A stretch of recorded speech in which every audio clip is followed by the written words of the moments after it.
Microtrending. Welcome back. This is Gabrielle, and you are listening to Microtrending, a podcast for everything that is having a moment, for better or for worse.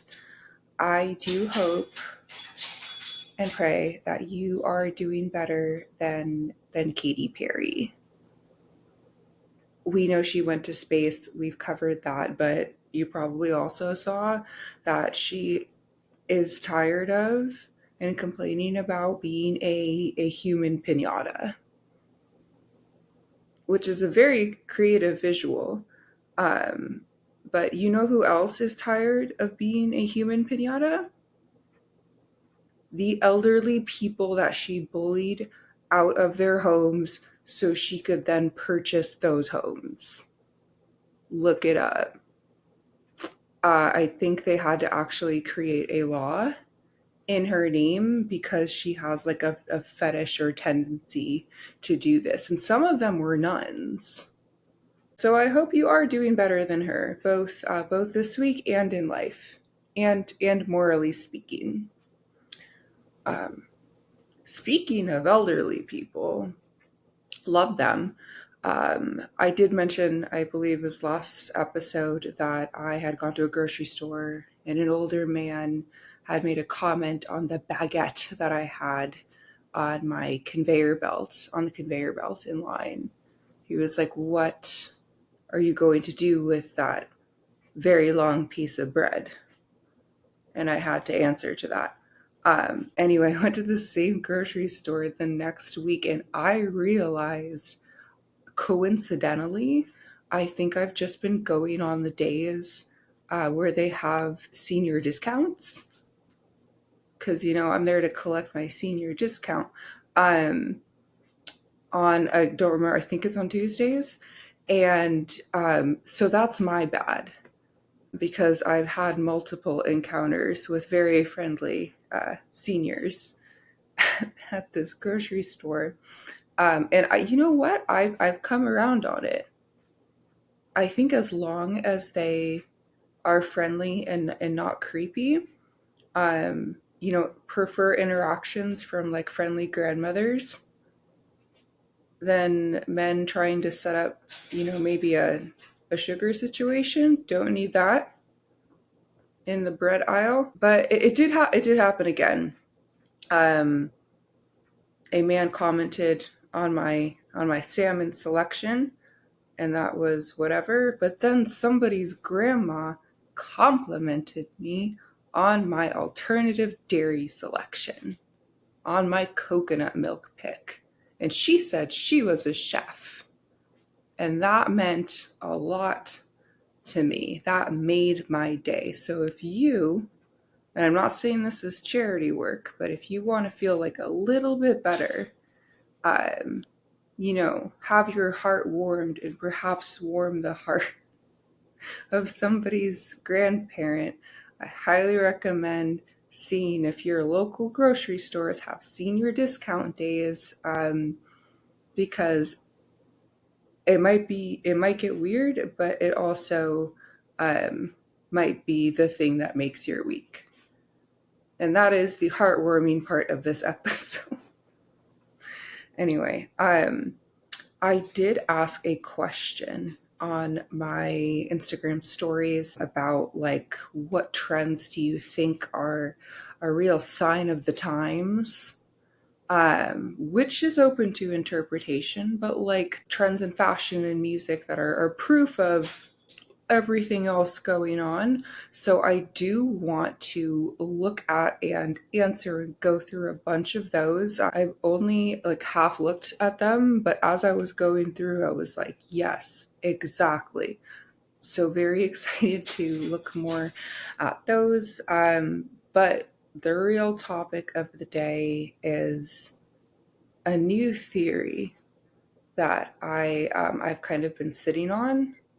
And it's not groundbreaking, but I'm always looking for new twisted ways with which to understand the hellscape that we are calling home right now. So I will forewarn you that it is underbaked, but it is mine. And if there's anything I can promise you listening or watching anything that I'm putting out there, it is my commitment to original content. So if you listen to this and you think this is totally bogus, if this is not up your alley, as is, same with Operation Beige, that's fine. But it is coming straight from my brain, so I appreciate the consideration. Microtrending. Anyway, let's get into the theory. I have presented ad nauseum, obviously, evidence for Operation Beige. We're all aware. I appreciate also you sharing with me other evidence. It's everywhere, it's in action. But I did have another revelation the other day. I was eating some pita chips and having a little scroll, and I was seeing yet another video about how artists like Addison Rae and Tate McRae are really trying to like approximate something musically and just falling flat. By the way, Addison Rae I think she might just be Addison now. Just like when Pizza Hut tried to rebrand as The Hut, and we all know how well that went. Anyway, for the purpose of the Rae continuity, Tate McRae, Addison Rae, I'm going to refer to her as, I hope I'm not dead naming her, I'm going to refer to her as Addison Rae. Anyway, that's what the video was about. I've spoken about it. Plenty of other people on TikTok and other platforms have really been saying the same thing. So my theory, my hypothesis, my theory is that we have become culturally the Kidz Bop versions of ourselves, which is to say neutered and derivative. Derivative and neutered. Also shallow and pedantic, lest we forget. Now, I did mention that this is a little half-baked at the moment, but I am going to try to break it down into 3 digestible proof points from specific to broader cultural trend. So, you're welcome. First up, let's start with language, since that is kind of the basis, right, for Kidz Bop versus original song. Now, clearly, there has been a resurgence and an emboldening of using certain slurs. Reprehensible. This is happening in real time on certain platforms, but I'm talking about the self-censoring that started, I think, on TikTok, and you've absolutely have seen and heard these terms. Unalive, unalived, unaliving, Yahtzee, like the game, to mean something else. Segs, like a carton of eggs. Corn, which rhymes with something else. Now, I saw an article that referred to this as algo speak, and that is the fucking nerdiest thing I have ever heard. They're euphemisms, right? But I do understand that these came originally from a place of trying to evade censoring, trying to evade like being flagged on TikTok, but they really broke free of their McDonald's play place. They broke free of TikTok. And these words are now, they've just like infected the lexicon. And so you see like unalived, and it's really hard to tell when it's being used, um, you know, ironically or not. And it's almost to the point of it not even mattering because it's just so annoying. If the lesser sin of these words is being corny, which is sometimes a sin. That is an underrated sin. The greater transgression is that it is taking away from the seriousness of certain situations. Another Epstein victim unalived herself. You can say the word and then take it back because you know that's a lie. Anyway, in most cases, these are Kidz Bop versions. These words, these are Kidz Bop versions of the truth. Language matters, and sometimes you just need to say the grown-up thing, or else we will continue to be living in fear. Now, the next is the trend toward neutered and derivative content, like I mentioned. This is very much in the Operation B.E.I.G.E playbook, obviously, but I am calling it Kidz Bop because those kids were not bopping to originals.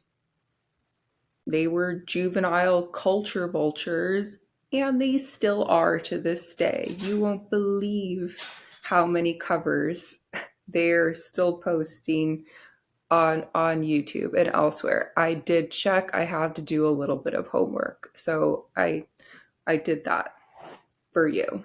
And I think the most obvious version of this trend, which I have touched on before, is what is happening in pop music and with the pop music girlies. And I'm not here to make it too broad of a generalization or to offend, because you do have your chaperone. No matter what you think of her personality, she's doing something at least a little unique. You have Black artists actually bringing something new to the table, or at least offering like singular artistry, like Doechii, like SZA, like Beyonce continuing her reign. You have what's going on in the Latin pop scene. There are a lot of exceptions to this trend, but on the B side, you do have your Tate McRae's and your Addison Rae's.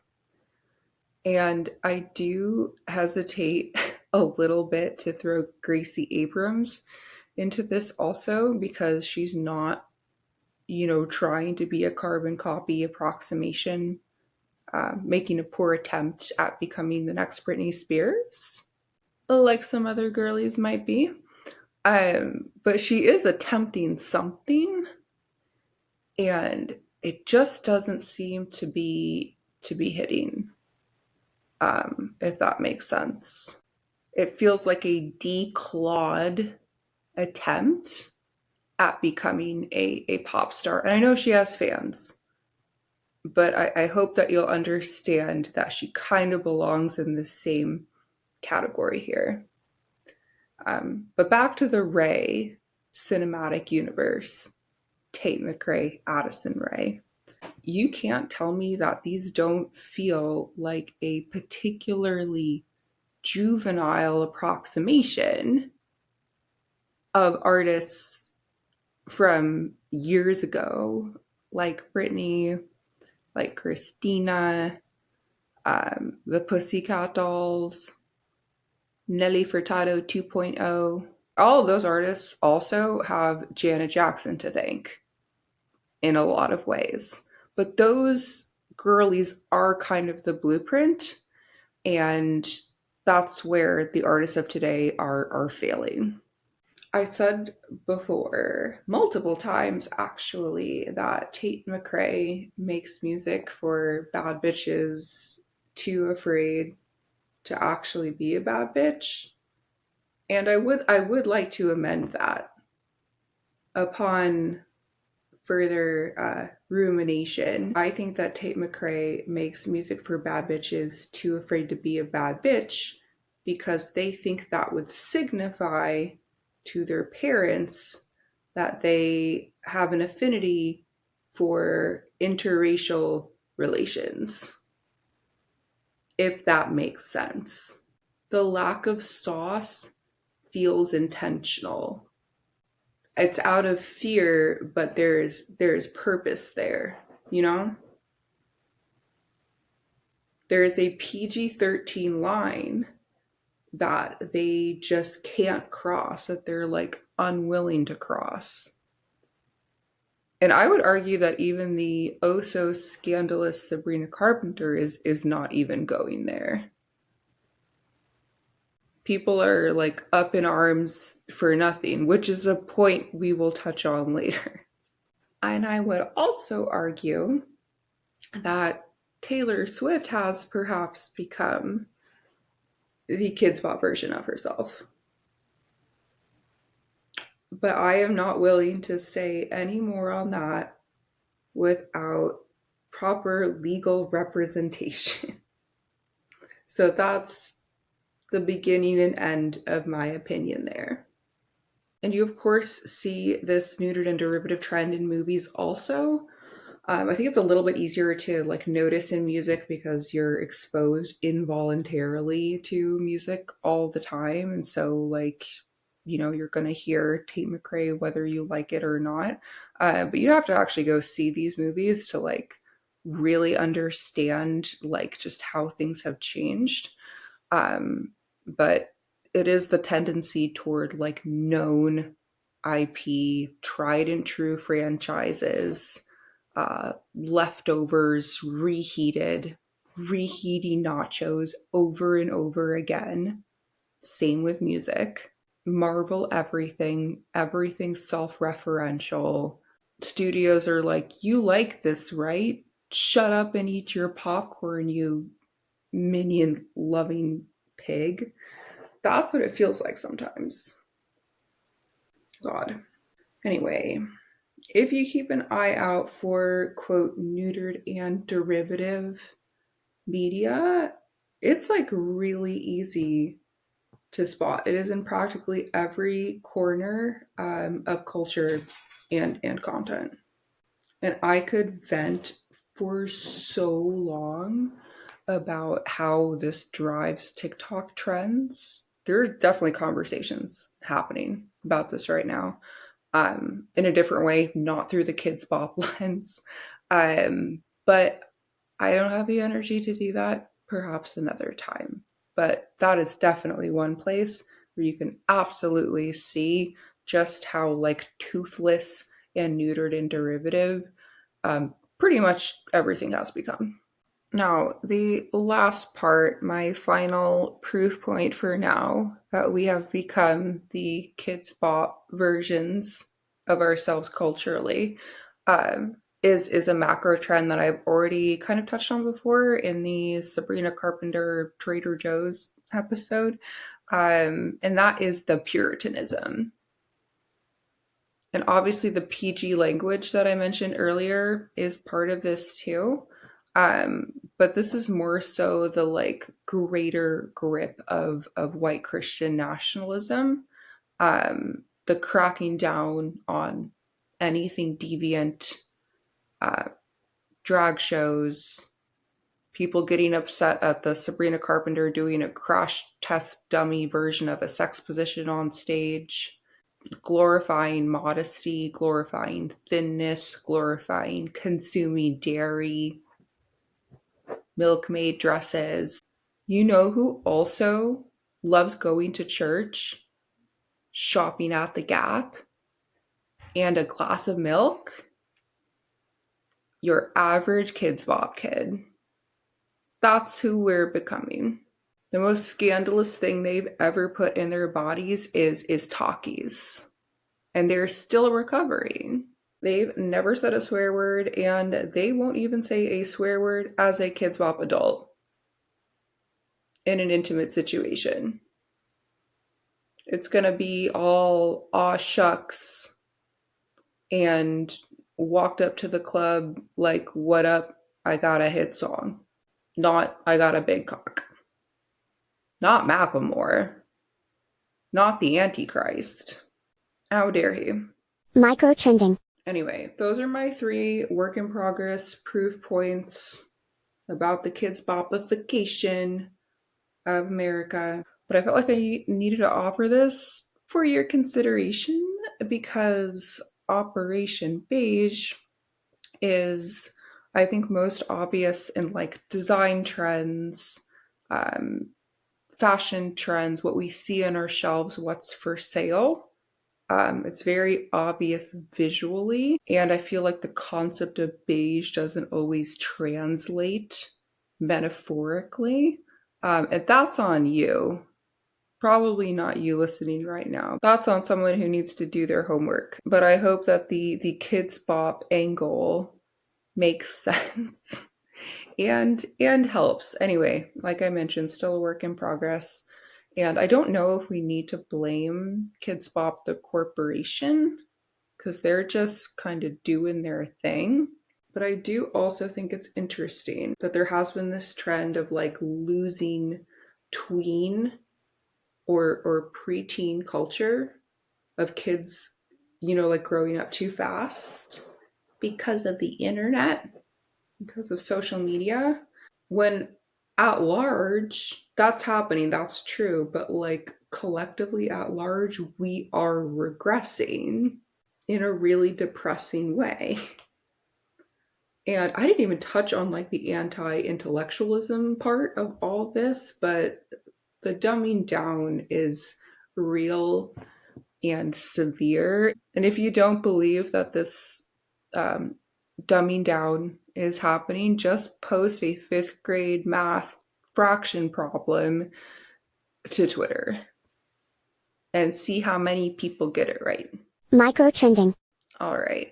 Now, I did mention that I asked a question on my Instagram stories. I got some great answers to that question. So we're going to go through some of those right now. Again, I have not looked through or read through all of them. And I'm going to try to like group together some of the answers as I'm reading them, if that makes sense. So stick with me here. As a refresher, the question was, what fashion or music trend is the biggest sign of the times to you? Little House on the Prairie core. I love this. This term never gets old because people are talking about like milkmaid dresses and everything like in that vein. And that could be seen as complimentary, unfortunately. Like if you want to look like a virginal milkmaid, Little House on the Prairie core is derogatory. And I encourage the use of Little House on the Prairie core, end quote, because where is the butter churn? Where are all of your farm animals? Next. Rich kids wearing Patrick Bateman Wall Street drag, pinstripes, blazers, etc. I recently posted a video about how when people are trying to like approximate an aesthetic and to look like someone specifically, whether it's like Hailey Bieber or in this case Patrick Bateman, you are like half a degree removed from anyone going to an anime convention, from someone going to Comic-Con, because that's also a fictional character, bro. Patrick Bateman. That's cosplay. As I mentioned in my video, that is otaku behavior. Anyway, I agree with this. This does seem like a trend that is happening in the menswear space, especially in big cities. I got a number of responses about country music. Now, here's the deal. When it comes to country music, I think I know less than the average person. And I'm not saying that to be contrarian, it's just that I don't even like encounter it very much, like out and about. Certainly not on Spotify. It's not popping up on my FYP. So the fact that I know who Morgan Wallen is because of allegations, and not because of music. But I have seen a trend in more like country inspired outfits, and just stagecoach feeling like there's like a slight rise in popularity there. So I'm just saying that like I'm not the person with the knowledge about what's happening in country music. But this comment was, or this DM was, people putting out mediocre country albums to cash in. And if we want to say Post Malone's name, we can say it. But I'm sure there are other great examples of this. There were a number of responses about recession pop, which is such a funny term. But this person said, return to recession pop, quote, we're going out tonight, bitches, but we can't pay our rent, etc. And that is definitely happening. It feels a little cosplay-ish. It feels a little put on. Someone mentioned the whole TikTok algorithm formula music made to fit TikTok and be launched as content, and just the steep turn towards commercialization of music. And that is something you don't even have to be in the music industry or like adjacent to like see and understand. There have been so many songs that have like popped off just because like the 15 seconds that was a sound on TikTok was great. And then the rest of it is garbage. And yet those songs and those artists are still, you know, outperforming others because of TikTok. So I feel like it's kind of a blessing and a curse, but that's definitely a sign of the times. On the other side of things, still in music, when was the last time there was a new band on the charts? A band, at least 3 to 4 people. You know what's so sad? Because they said on the charts. And that's what's important here, because we all know that there are bands like grinding it out right now. But I feel like when we think bands now, we think like legacy acts like Green Day headlining Coachella. They've been around for decades, right? Where are the new, fresh bands? And as plenty of people have already said, where are the angry white men actually putting that anger toward positive use, positive impacts by making rock music? And I don't mean angry white men as in incels. I mean angry white men with souls. Um, they should be forming bands. I'm not the first to say it, and I won't be the last. Someone else said the levels of Americana fashion coming out of Coachella this year is so Operation Beige. Yes, girl, 100% agree. I when I saw photos of Coachella, I was like, is Stagecoach already happening? Like they really like bled into each other. There was maybe like a little bit more color at Coachella, a little bit more experimentation. And then the pops of color that you saw at Stagecoach were the MAGA hats. A little pop of red. One of the 3 colors of Americana. On that same note, low quality denim and cowboy boots so people can get the country look for cheap. You probably, or maybe you didn't see, there was like a gatekeeping drama that happened, at least locally, Silver Lake locally in LA, of a girl that was like gatekeeping like an Urban Outfitters pair of boots when a girl asked where she got them from. That's where we're at right now. I don't know how else better to sum that up. Clothing fabric quality becoming practically disposable. I have noticed this. I am disappointed. Someone else said backlash against artists like Sabrina Carpenter and Chapel is giving satanic panic too. That's the Kidz Bopification. Also Operation Beige, but like the Puritanism. So real. And this one's like slightly outside of like fashion and music, but it does have to do with fashion at least, and it's the skinny talk, clean eating to alt-right pipeline.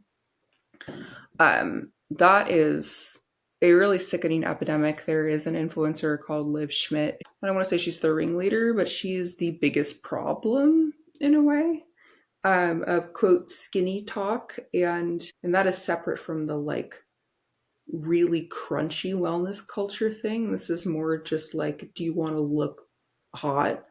And skinny spelled with an I, SKINNI, She's like branded this whole thing. It's really fucked up. Anyway, there are multiple pipelines to the alt-right in the like wellness space. And I say put wellness in quotes because it's not exactly wellness, but in diet culture.